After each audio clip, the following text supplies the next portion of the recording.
Hello दोस्तों, स्वागत है आप सभी का हमारे YouTube channel depth study with Ashish में। दोस्तों, हम लोग आज क्लास 12 सोशियोलॉजी का बुक नंबर 1 का चैप्टर 4 जिसका नाम है बाजार एक सामाजिक संस्था के रूप में, इस चैप्टर का most important very important subjective questions को डिस्कस करने वाले हैं जो कि आपके एग्जाम में सीधे देखने को मिलेंगे।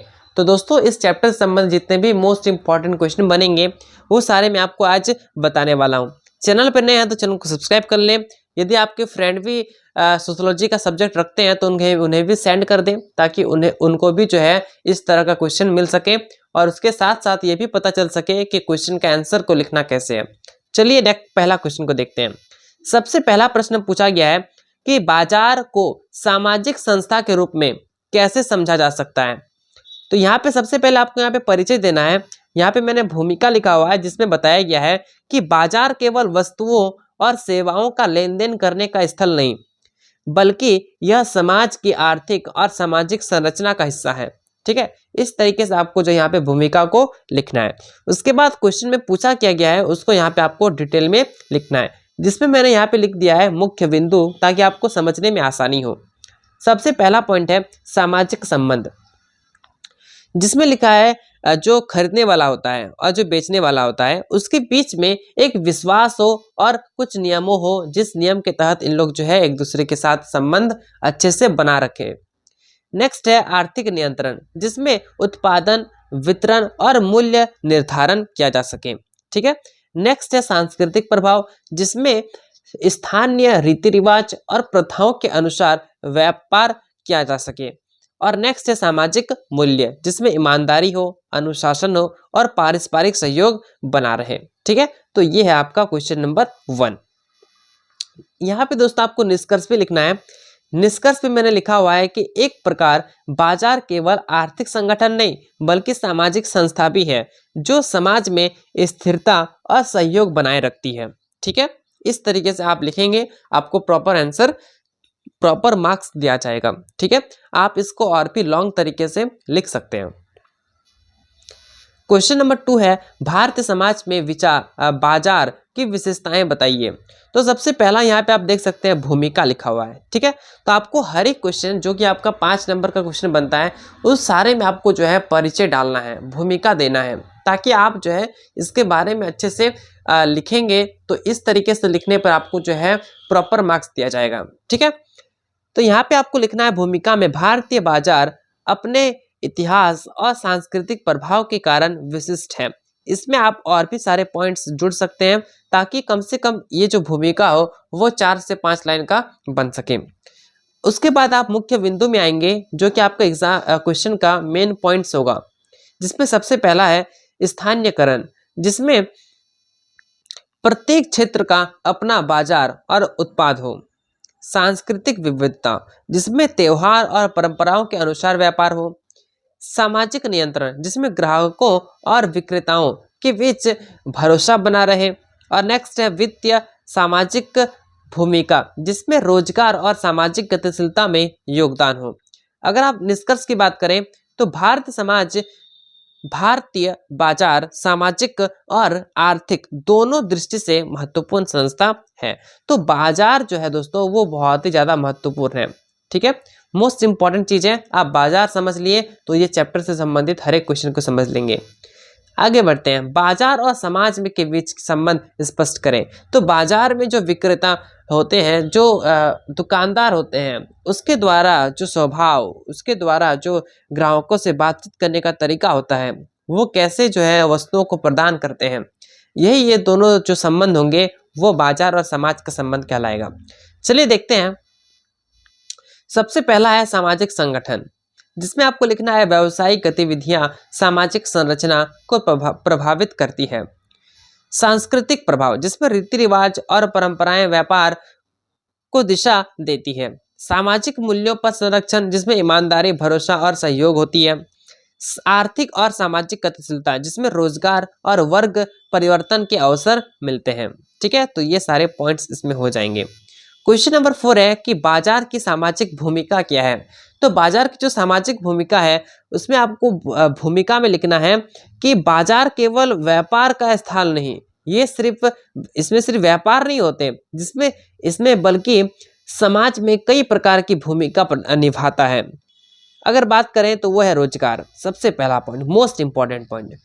समाज के जो भी लोग होते हैं वो भी जो है बाजार में काम करते हैं, जो कि मोस्ट इंपॉर्टेंट पॉइंट होगा।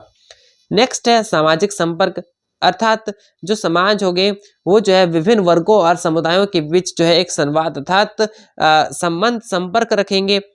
सांस्कृतिक आदान प्रदान, जिसमें नए विचार, रीति रिवाज और वस्तुओं का लेन देन होगी। सामाजिक नियंत्रण, जिसमें अनुशासन और नियम का पालन किया जाएगा।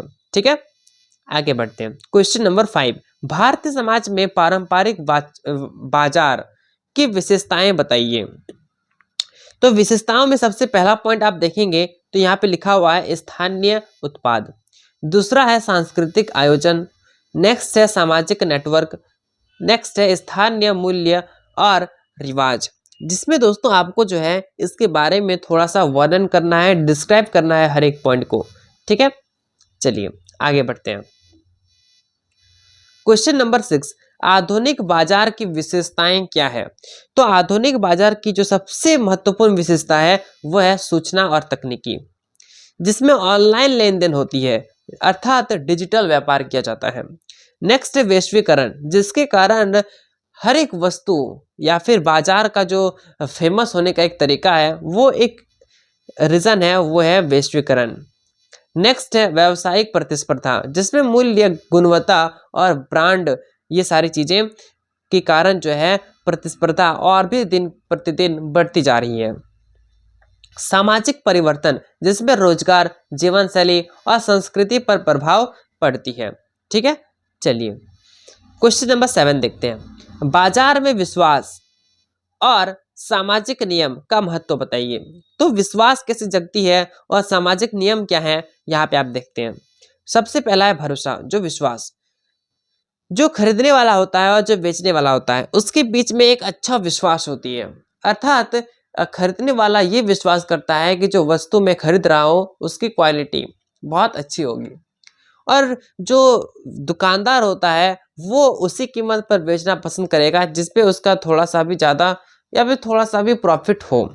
ठीक, नेक्स्ट समानता और न्याय, व्यापारिक विवाद का समाधान, अनुशासन, समय, मूल्य और गुणवत्ता का पालन किया जाता है। सामाजिक नियंत्रण, जिसमें पारंपरिक और आधुनिक नियमों का पालन होता है। क्वेश्चन नंबर 8 पूछा गया है कि भारतीय बाजार और परिवार के बीच संबंध बताइए। तो बाजार और परिवार में यहाँ पे संबंध बताना है। तो यहाँ पे देखेंगे दोस्तों, यहाँ पे कुछ कुछ पॉइंट है, जैसे कि आजीविका, सामाजिक सहयोग, सांस्कृतिक आदान प्रदान, आर्थिक सुरक्षा। ये सारे पॉइंट्स को आप डिस्क्राइब करेंगे तो आपको ये क्वेश्चन का आंसर मिल जाएगा। ठीक है, चलिए यहाँ पे आगे बढ़ते हैं। क्वेश्चन नंबर 9 देखते हैं। पूछा गया है कि बाजार और सामाजिक असमानता का संबंध स्पष्ट करें। ठीक है, तो जो बाजार होती है और जो सामाजिक असमानताएं होती है इसका क्या संबंध है। ठीक है, तो यहाँ पे सबसे पहला पॉइंट देखेंगे वो है आर्थिक अंतर। इसमें बताया गया है कि आय और संसाधनों का असमान वितरण होता है, जो सबसे पहला पॉइंट है। दूसरा है रोजगार में रोजगार के अवसर, जिसमें शिक्षा और कौशल पर आधारित होती है, जिससे बहुत सारे जो है मजदूर या फिर लोग छट जाते हैं। नेक्स्ट है सामाजिक गतिशीलता, जिसमें समाज में वर्ग परिवर्तन के अवसर प्रदान करती है। और वही है नेक्स्ट है सांस्कृतिक प्रभाव, जिसमें उच्च और निम्न वर्ग की वस्तुएं और जीवन शैली होती है।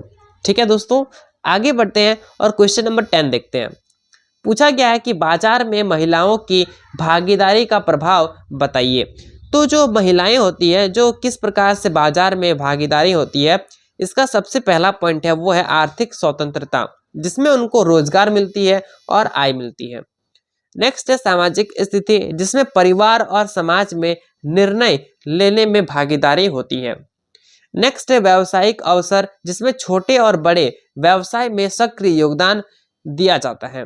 और नेक्स्ट है सांस्कृतिक बदलाव, जिसमें पारंपरिक रूढ़ियों में कमी आती है। तो ये सारे रीजन है महिलाओं का बाजार में एक योगदान का। आगे बढ़ते हैं। क्वेश्चन नंबर 11 है वैश्वीकरण और बाजार पर उसके प्रभाव को स्पष्ट करें। तो वैश्वीकरण क्या होती है और बाजार पे उसका क्या प्रभाव पड़ता है। सबसे पहला पॉइंट वह है अंतर्राष्ट्रीय व्यापार, जिसमें विदेशी वस्तुएं और निवेश किया जाता है। नेक्स्ट है तकनीकी सुधार, जिसमें डिजिटल लेन देन की बात की जाती है और उत्पादन होती है। रोजगार के अवसर, जिसमें नए व्यवसाय नए व्यापार स्टार्ट होते हैं और फैक्ट्रियां बनती है। नेक्स्ट है सांस्कृतिक मिश्रण, जिसमें परंपरा और आधुनिकता का संतुलन बना रहता है। क्वेश्चन नंबर 12 जो कि दोस्तों आपको कमेंट बॉक्स में कमेंट करना है, बहुत ही सिंपल क्वेश्चन है। यहाँ पे पूछा गया है कि ग्रामीण और शहरी बाजार में अंतर स्पष्ट करें। दोस्तों आपको नहीं पता तो आप थोड़ा सा विचार विमर्श करें कि बाजार जो होती है वो गांव में कैसी होती है और शहर में कैसी होती है, ठीक है। और कम से कम 3-3 पॉइंट, दोनों के 3-3 पॉइंट कमेंट बॉक्स में कमेंट करें। चलिए आगे देखते हैं, बाजार में तकनीकी और डिजिटल बदलाव का प्रभाव बताएं। दोस्तों बाजार, अगर आप मार्केट में रहते होंगे, मार्केट में कभी गए होंगे, देखते होंगे सारी चीज़ों को, तो वहाँ पे डिजिटल प्रभाव क्या है। तो सबसे पहला पॉइंट आप देखेंगे तो वो है ऑनलाइन लेन देन। अभी बहुत सारे ऐसे प्लेटफॉर्म आ चुके हैं जो कि ऑनलाइन से अपना बिजनेस को चलाते हैं, ठीक है। यहाँ पे देखेंगे ई कॉमर्स, जिसमें वैश्विक बाजार तक पहुँच जाती है। नेक्स्ट है रोजगार और कौशल, नेक्स्ट है सांस्कृतिक परिवर्तन। तो ये सारे पॉइंट हैं जो कि बाजार को डिजिटल में परिवर्तन करती है। क्वेश्चन नंबर 15 पूछा गया है कि बाजार में सामाजिक परिणाम बताएं। तो जो सामाजिक परिणाम है, जिसमें सबसे पहला है सकारात्मक परिणाम, जिसमें रोजगार, समानता और महिलाओं की भागीदारी बताई जाती है, जो कि सकारात्मक परिणाम है। वहीं पर दोस्तों जो नकारात्मक परिणाम है वो है आर्थिक असमानता और सांस्कृतिक संघर्ष, जो कि नकारात्मक परिणाम में आती है। यहाँ पे देखेंगे नेक्स्ट पॉइंट में कि सामाजिक गतिशीलता, जिसमें जीवन शैली और सामाजिक संगठन में परिवर्तन किया जाता है। तो दोस्तों ये रहा आपका मोस्ट इम्पॉर्टेंट क्वेश्चन इस चैप्टर से संबंधित। दोस्तों आपको किसी और सब्जेक्ट का भी क्वेश्चन चाहिए तो आप कमेंट करेंगे, तो आपको जो है आपको 1 से 2 दिन के अंदर उसका भी क्वेश्चन आपको बहुत ही अच्छे से प्रोवाइड किया जाएगा। दोस्तों आप सभी को एग्जाम के लिए all the best. Next chapter में मिलते हैं नेक्स्ट क्वेश्चन के साथ। बहुत ही अच्छे अच्छे क्वेश्चन देंगे, सारे को आपको खुद से लिखने का कोशिश करना है, ठीक है। और अपना जो तैयारी है उसको मजबूत करना है। कोई भी क्वेश्चन अगर आपको नहीं आता हो तो आप कमेंट करें ताकि उसका आंसर मैं आपको दे सकूं। चलिए मिलते हैं नेक्स्ट वीडियो में, तब तक के लिए जय हिंद, जय भारत।